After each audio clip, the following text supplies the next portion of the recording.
Hey Muscular Development, this is Steve Kuclo with Alice and Fran. We're at our last almost live in the trenches today. We're doing some hamstrings.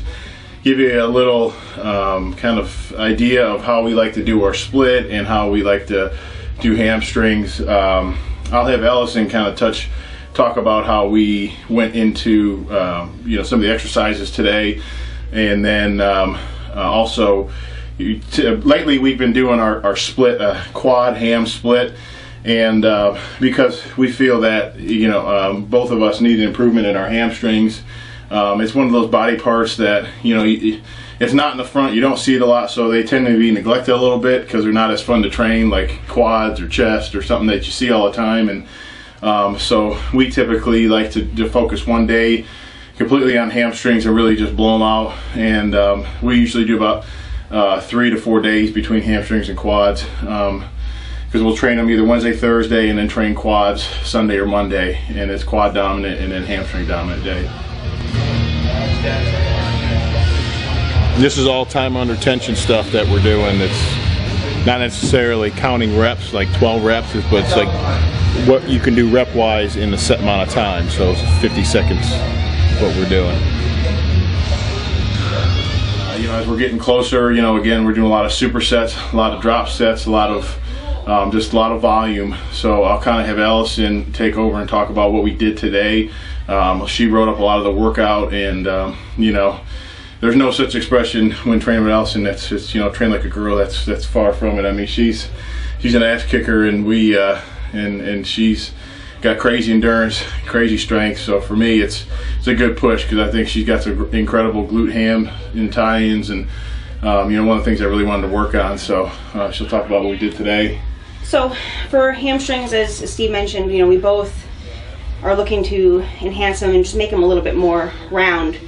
So even on our quad day, we'll start with the hamstring, just also too because I find even doing hamstrings first that it really opens up your quads and allows for better, a feel, so to speak, for the quads. It loosens them up a little bit too, because if your hamstrings are tight and you're trying to do quads, you can't really get into the muscle as much. But anyway, I like to vary the rep ranges a lot with hamstrings. Predominantly, we like to stay with the heavier, and by heavier it's all relative, but in about 8 to 12. Sometimes we'll go a little bit lower, oftentimes we'll go higher, just to get that time under tension. We even started out doing 50 seconds time under tension in the single leg curls, just for that feel and to really get that pump before we start. So that 50-second mark is really good for the hypertrophy, so we want to make sure that we keep in that 50-second range. No matter how many reps you get, as long as you have that time under tension for 50 seconds, it really kills. Then we went into a giant set. Again, there's more time under tension too, but we went a little bit heavier. We did the sumo squat, which really focuses on the adductors and gets that good stretch, good range of motion. Then we did the stabilizer, where we did the glute stability ball, like the prone raises. It doesn't look hard, but give it a try. And then we finished that giant set with a dumbbell curl also too. When you're doing the dumbbell curls, atypical from a line curl machine, you actually are required to to stabilize that dumbbell, which is a workout in and of itself. So before you even start the range of the actual exercise, you're having to contract your hamstrings, which is, I think a lot of people lose sight of that when they jump onto the line curl machine. The machine actually does it for you. So a lot of this stuff is really just being smarter about how we train versus just running through the motions. Good. Good. Really get that stretch. Good. Good. Good. Good. Yep. Perfect. Yes. Good. Good. I'll go 5 more. Good. Yep. Last one. Up. Good. Good.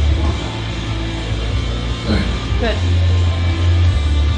Pull up your glute. Squeeze it. Good. Full glutes. Come on. Squeeze it. Great. This exercise is a lot more difficult than it looks. I mean, it's just the weight of the ball, but to really bring it up with your glute and then to like isometrically hold it back down, it takes a lot out of your glute, which is what essentially what we're trying to focus on. Good. Good. Good.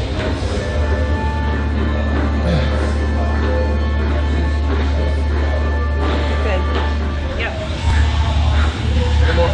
Yep, one more, come on. Good. You know, hamstrings work primarily, the mass you're gonna build off of the lower rep range, just based on the fibers in the hams. But what's so important is like with like the isometric stuff that you use with like your stabilizers, using just your stabilizers to actually pull up the weight, which is just the weight of the ball, which is nothing, is very difficult. And it's, in order to strengthen anything else, you need those stabilizers so that you don't hurt yourself. So I incorporate a lot of that stuff when we train legs, just to make sure that we're injury prevention, you know, so to speak.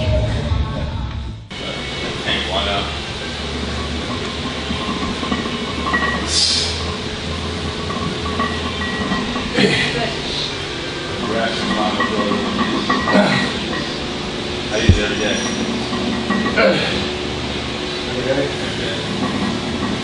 Great. Can't really beat the stiff-legged deadlift when it comes to a mass builder, so we go heavier on that. Carefully, you know, you'll see a lot of times, or you can even probably see in the video, I don't like to come all the way up and force my back into hyperextension, so I keep it on the lower end of the range of motion, but just keep that constant movement, focusing on the negatives as we go down. Good. Yep. Come. Yep. Good. Yep.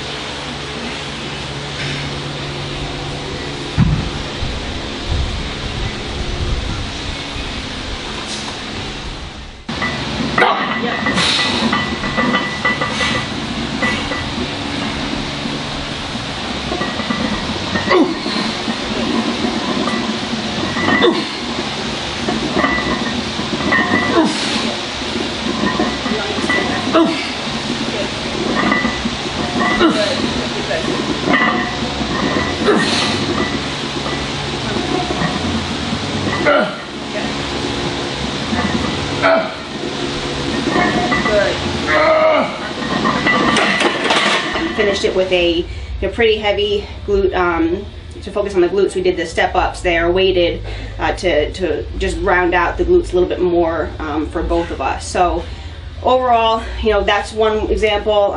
You know, always vary your rep ranges, you know, work under that time under tension, change up your exercises, and we found it to be really, really effective, especially in hitting our hamstrings twice. So I'm excited. I'm really excited for Steve. I'm looking forward to him stepping on stage. It's been a little bit since the New York Pro, which is his debut, and he's made some tremendous improvement. So it's exciting. I have Tampa in 2 weeks, and we'll keep on moving, both trying to get to the Olympia this year. So yeah, that's the ultimate goal, and you know, I think we've both made improvements. For me, taking the time, spending a little over a year kind of focusing on getting life together, moving, and doing a lot of you know, a lot of focused training on bringing up certain body parts, my back, my hamstrings, I mean, for me personally, I'm not so much focused on, I'm just going to train one body part and kill it. I feel like if you train everything hard, everything will kind of start coming together and growing together. You know, for Allison, she does a lot of shows and continues to make progress every show, and I think that's mainly what the sport's about, is progressing in the right direction and making that constant improvement to your own physique, because you can't control what somebody else does. You can't control, you know, how your competition is going to look. You have to focus on yourself and what you can do to improve what you have. And then that's the goal, you know. I think every year, every show, if you get a little bit of condition, you improve your size, your shape, whatever it is, that's kind of, you know, coming out on top, and ultimately what the goal of our sport is.